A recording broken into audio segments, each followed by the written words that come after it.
via the Ghana AI Practitioners Guide workshop. It's a very insightful and exciting workshop.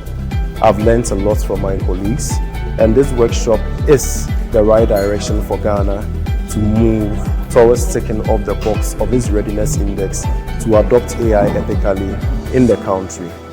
Today's program has been quintessentially insightful, from touching on the practical applications of AI and how to develop a guide that will govern how to leverage the strategies, practices, and even ethical guidelines that everyone must adhere to in order to build and leverage AI tools for the growth of Ghana. When you look at the ecosystem in Ghana, there's a lack of information, there's a lack of collaboration, there's a lack of understanding of regulatory and policy frameworks that exist in the tech and digital space. And so this document comes in as a solution to that.